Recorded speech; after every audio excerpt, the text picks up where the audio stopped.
আসসালামু আলাইকুম। আমি শামিমা খুলনা থেকে বলছি। বিড়ি বোলাগা শামিমা চ্যানেল থেকে আপনাদেরকে আরও একবার স্বাগত জানাই।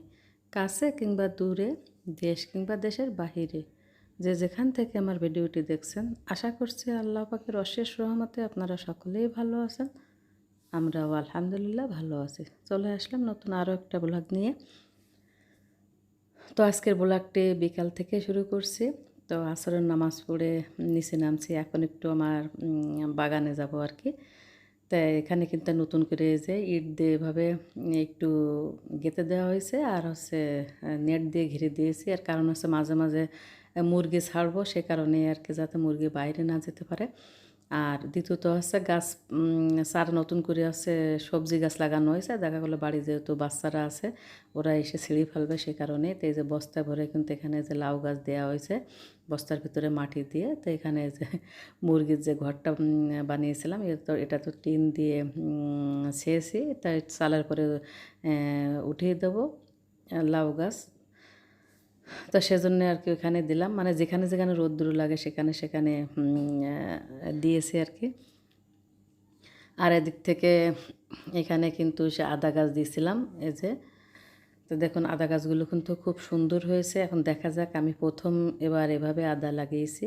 গতবার কিন্তু আমি মাটিতে লাগিয়েছিলাম, তা গাছ হয়েছিল কিন্তু ফল হয়নি। মানে ফল হয়েছে কেমন, প্রত্যেকটা গাছে হয়েছে কিন্তু সে ফলগুলো একদম ছোট ছোট, মানে আদাগুলো বড় হয়নি। তা নেটে দেখলাম টবে খুব ভালো সুন্দর আদা হচ্ছে, তা সেজন্য আর কি পরীক্ষা করার জন্য এবার প্রথম লাগালাম টবে। এখন দেখা যাক কেমন ফসল হয়। যদি ভালো হয় ইনশাল্লাহ আগামীতে আবারও ওইভাবে লাগাবো। তো হয় কি, মাটিতে লাগালে অনেক সময় হলে কিছু পোকামাকড় তারপরে কেঁচোই কেটে দেয়, নষ্ট করে ফেলে। কিন্তু টবে দিলে কিন্তু এটা হওয়ার সম্ভাবনা কম থাকে, হয় কিন্তু মাটির তুলনায় একটু কম হয়। তো আমি কিন্তু 2 টবে লাগিয়েছি আদা গাছ, তা সুন্দরভাবে গাছ হয়েছে। আর এখানে হচ্ছে বরবটি গাছ দিয়েছি। তো বরবটি গাছে কিন্তু ফুল এসেছে, কিন্তু পিঁপড়া লাগছে আর কি। তো পিঁপড়া মারা ওষুধ দিতে হবে। তো কী যেন একটা ওষুধ আছে, স্প্রে করে দিলে নাকি পিঁপড়া আর থাকবে না। তো যাবো দেখি। বাবার বাড়ির থেকে এসে তো সংসারের কাজ কাম করতে যায় আসলে, মানে অনেক কাজ করছে এতদিনে, পরিষ্কার পরিচ্ছন্নতা। তো এখানে আছে কিন্তু আমি লাউর বিচি পুঁতেছিলাম, তা 3টা চারা উঠছে। আর এখানে কিন্তু যে নেট দিয়ে সুন্দর করে ওয়ালের গাছ জিনেরি পুঁতে তারপরে গুঁড়ো দড়ি দিয়ে গাছের সাথে বেঁধে দিছি। কারণ কি, খুঁটি দিয়ে এই করলে কিন্তু উই পোকা ধরে কাঠগুলো নষ্ট করে ফেলে। আর এখানে দিছি আছে মিষ্টি কুমড়া আর বিচি পুঁতেছিলাম। এগুলো চারা, মানে কিনা না, আমি বিচি পুঁতেছিলাম, বিচি থেকে কিন্তু চারা হয়েছে। তো দুটোই হচ্ছে মিষ্টি কুমড়া গাছ। তা আল্লাহর রহমতে এখনও কিন্তু মানে দেখে ভালো মনে হচ্ছে গাছের গ্রোথ দেখে। এখন দেখা যাক সামনে কি হয়। তো এখানে প্রচুর রোদ্দুর লাগে এখন। তো এই যে ওই কোণার থেকে এই কোণা পর্যন্ত আগামাথা কিন্তু আমি নেট দিয়ে দিছি।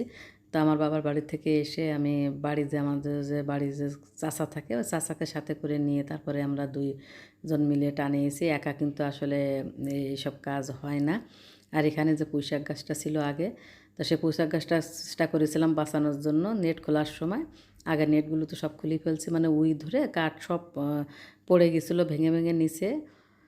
তো এবার হচ্ছে ওয়ালের সাথে জেনেরি পুঁতে দড়ি দিয়ে গাছের সাথে দিয়েছি, দড়ি দিয়ে যাতে ওই পোকা না না লাগে আর কি।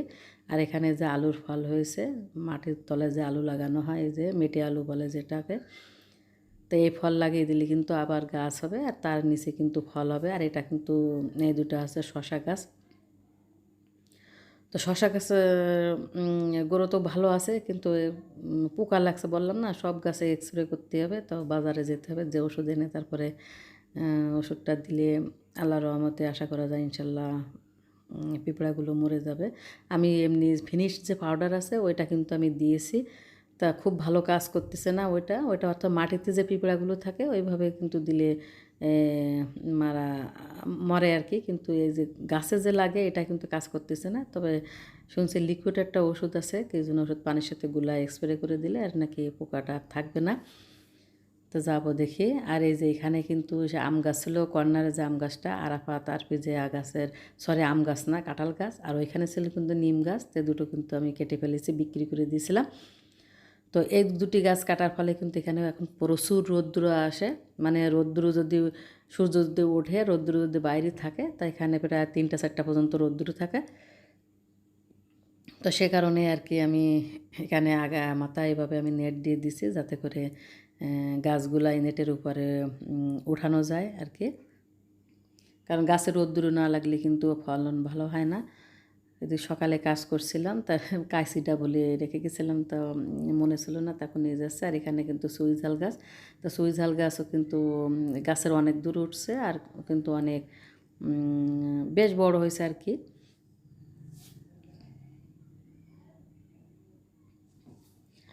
আর এই যে সবেদা গাছ, সবেদা গাছে এই সবেদাগুলো কিন্তু বেশি বড় হয় না, কিন্তু আমার বাবার বাড়িতে যে গাছটা আছে, আমি ছোটোবেলা মানে আমি আমার জন্মের পর থেকে বুঝতে শিখিয়ে দেখছি ওই গাছটা, তো প্রচুর ফল হয় এবং গাছ ফলগুলো কিন্তু অনেক বড় হয়। তারপরে যেটুকু হয় বাড়ির ফল, সেটাই কিন্তু আলহামদুলিল্লাহ। তো আমার ভিডিওটি কেমন লেগেছে আপনারা কমেন্ট বক্সে কমেন্ট করে জানাবেন। আর এটাও কিন্তু বরবটি গাছ। আর ভালো লাগলে একটা লাইক দেবেন, আর খুব বেশি ভালো লেগে থাকলে আমার চ্যানেলটিকে সাবস্ক্রাইব করে নেবেন। আর যারা অলরেডি কাজটি করে ফেলেছেন তাদেরকেও অসংখ্য ধন্যবাদ। আর ভুল ত্রুটি হলে ক্ষমা সুন্দর দৃষ্টিতে দেখবেন। আপনারা সকলেই আমাকে সাপোর্ট করবেন, কারণ আপনাদের সাপোর্ট ছাড়া কিন্তু আমি সামনে এগোতে পারবো না। আমার ভিডিওটি ভালো লেগে থাকলে অবশ্যই একটি লাইক দিয়ে দেবেন, কারণ আপনার একটি লাইক আমার এই ভিডিওটি আরও অনেকের কাছে পৌঁছে দিতে সাহায্য করবে। তো প্লিজ সবাই আমার ভিডিওটি দেখার পরে একটি করে লাইক দিয়ে দেবেন। তো সকলেই ভালো থাকবেন, সুন্দর থাকবেন, নিরাপদে থাকবেন। আজকের মতো ভিডিওটি এখানেই শেষ করছি। আল্লাহ হাফেজ।